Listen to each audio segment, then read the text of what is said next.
का हुआ, उस भवन का उद्घाटन भी हो गया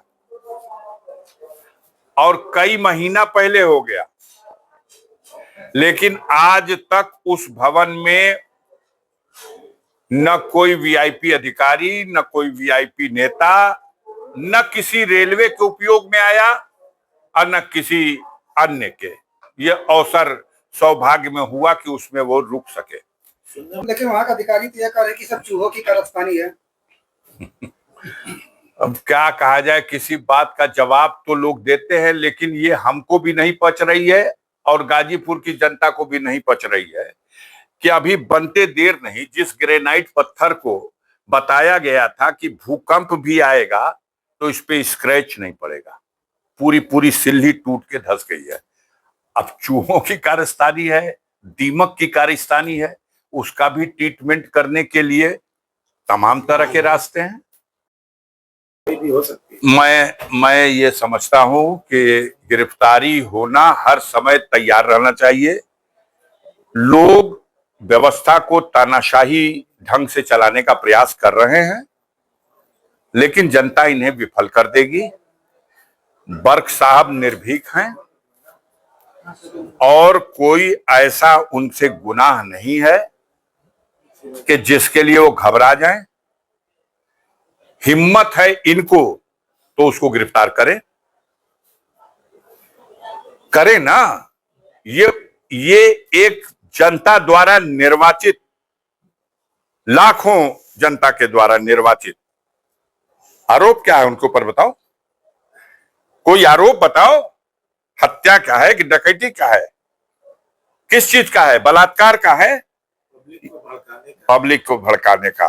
और ये जो रोज पब्लिक को भड़काने का, कल लखनऊ की सड़कों पर पता चला है 25-26 संगठन सब बटुर गया था, और बटुर करके पब्लिक को भड़काने के लिए जिस तरह की भाषा बोली गई है और जिस तरह का व्यवहार किया गया है, पूरे कानून व्यवस्था के लिए और इस सरकार के लिए बहुत बड़ी चुनौती है। तो उसको पर्दा, उस बड़े गुनाह को पर्दा डालने के लिए बर्क साहब की बात आप चलाइए, लेकिन कहीं कुछ नहीं। जी एक अंतिम सवाल, आपको एक कोर्ट से राहत मिली है? अरे कह तो दिया भैया, मान गिला तू ना मान जी बा तू ना मान जी बा, जैसे पूछे के बाद उससे पूछा, क्या था मामला? पूछे, जिससे पूछना है उससे पूछिए कि ये क्या हो गया। महाप्रबंधक महोदया भी उपस्थित थी, डीआरएम भी उपस्थित थे और सारे हरी रेलवे से संबंधित हर विभाग के अधिकारी, कंस्ट्रक्शन के भी और संचालन के भी। ये तय हुआ कि जो आरोप लगाए गए वो काफी गंभीर हैं। तो क्या है आरोप में जो हम लोग आज देख रहे थे, एक टीम बना करके तत्काल इसकी जांच हो। नेक्स्ट डे तो एडीआरएम साहब हैं और आपके विभाग से संबंधित एक टीम का गठन हुआ और आज की तिथि तय हुई कि 11 बजे और हम भी आ जाए, हमारी उपस्थिति में जो हमारी कंप्लेन है उसको धरातल पर क्या स्थिति है उसको देखा जाए। आप सबने भी इस अवसर पर उपस्थित होकर के बहुत कुछ अपनी निगाहों से देखा है, अधिकारियों ने भी महसूस किया है और अब इस दिशा में आवश्यक होगा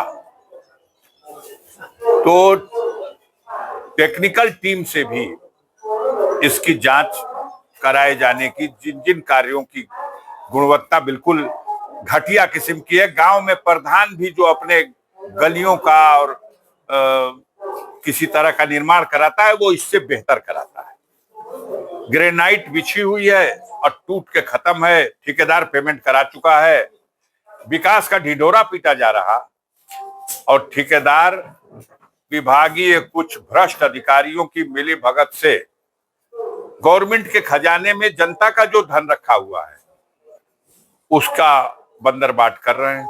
बताया जा रहा है ये जो स्पेशली गाजीपुर के लिए बताया गया था कि एक ऐसी बिल्डिंग, एक ऐसा विश्राम भवन जिसमें बहुत ही उत्तम साज सामग्री से लैस होगा, बड़े से बड़े अधिकारी या बड़े से बड़ा वीआईपी आकर के वहां रुक सकेगा, वो बना। काफी पैसा उस पे व्यय हुआ, लेकिन निर्माण अत्यंत घटिया क्वालिटी का हुआ। उस भवन का उद्घाटन भी हो गया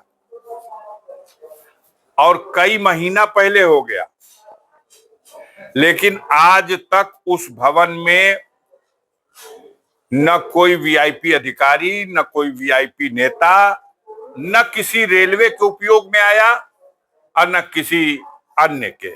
ये अवसर सौभाग्य में हुआ कि उसमें वो रुक सके। लेकिन वहां का अधिकारी तो यह कह रहे हैं कि सब चूहों की कारस्तानी है। अब क्या कहा जाए, किसी बात का जवाब तो लोग देते हैं, लेकिन ये हमको भी नहीं पच रही है और गाजीपुर की जनता को भी नहीं पच रही है कि अभी बनते देर नहीं, जिस ग्रेनाइट पत्थर को बताया गया था कि भूकंप भी आएगा तो इस पे स्क्रैच नहीं पड़ेगा, पूरी पूरी सिल्ली टूट के धंस गई है। अब चूहों की कारस्तानी है, दीमक की कारस्तानी है, उसका भी ट्रीटमेंट करने के लिए तमाम तरह के रास्ते हैं।